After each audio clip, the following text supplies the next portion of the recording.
ಸ್ನೇಹಿತರೆ, ಪ್ರಪಂಚದ ಯಾವುದೇ ಪಕ್ಷಿಗೆ ಕೊಕ್ಕು ಮುರಿದು ಹೋದರೆ ಅದು ಹಸಿವಿನಿಂದ ಸತ್ತು ಹೋಗುತ್ತೆ. ಆದರೆ ಹಕ್ಕಿಗಳ ರಾಜ ಹದ್ದು ಮಾತ್ರ ತನ್ನ ಕೊಕ್ಕನ್ನು ತಾನೇ ಕಲ್ಲಿಗೆ ಹೊಡೆದು ಮುರಿದುಕೊಳ್ಳುತ್ತೆ. ಯಾಕೆ ಅಂತೀರಾ? ಹದ್ದಿಗೆ ಸುಮಾರು 30-40 ವರ್ಷ ವಯಸ್ಸಾದಾಗ ಅದರ ಲೈಫ್ನಲ್ಲಿ ಒಂದು ದೊಡ್ಡ ಅಗ್ನಿ ಪರೀಕ್ಷೆ ಎದುರಾಗತ್ತೆ. ಅದರ ಹರಿತವಾದ ಕೊಕ್ಕು ಮೊಂಡಾಗಿ ಹೋಗುತ್ತೆ.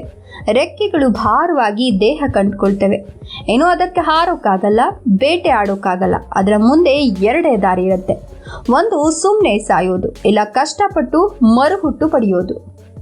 ಆಗ ಹದ್ದು ಸಾವಿಗೆದ್ರಲ್ಲ, ಎತ್ತರದ ಬೆಟ್ಟಕ್ಕೆ ಹೋಗಿ ಕಲ್ಲಿಗೆ ರಭಸವಾಗಿ ತನ್ನ ಕೊಕ್ಕನ್ನು ಹೊಡೆದು ಮುರಿದು ಹಾಕತ್ತೆ. ರಕ್ತ ಸುರಿದ್ರೂ ಹಸಿವಾದ್ರೂ ಸಹಿಸಿಕೊಂಡು 3-4 ತಿಂಗಳುಗಳು ಕಾಯುತ್ತೆ. ಯಾವಾಗ ಹೊಸ ಕೊಕ್ಕು ಬರುತ್ತೋ ಅದರಿಂದ ತನ್ನದೇ ಹಳೆಯ ಭಾರವಾದ ರೆಕ್ಕೆಗಳನ್ನು ಕಿತ್ತು ಬಿಸಾಕತ್ತೆ. ಸುಮಾರು 6 ತಿಂಗಳ ನರಕದ ನೋವಿನ ನಂತರ ಹೊಸ ರೆಕ್ಕೆ, ಹೊಸ ಕೊಕ್ಕಿನ ಜೊತೆ ಹದ್ದು ಮತ್ತೆ ರಾಜನ ತರ ಆಗಸದಲ್ಲಿ ಹಾರಾಡುತ್ತೆ. ನೋವು ತಿಂದ್ರೇನೆ ಗೆಲುವು ಸಿಗೋದು ಅನ್ನೋದಕ್ಕೆ ಹದ್ದೇ ಬೆಸ್ಟ್ ಎಕ್ಸಾಂಪಲ್. ಈ ವಿಡಿಯೋ ಇಷ್ಟ ಆಗಿದ್ರೆ ಲೈಕ್ ಮಾಡಿ, ಶೇರ್ ಮಾಡಿ ಹಾಗೂ ಫಾಲೋ ಮಾಡಿ.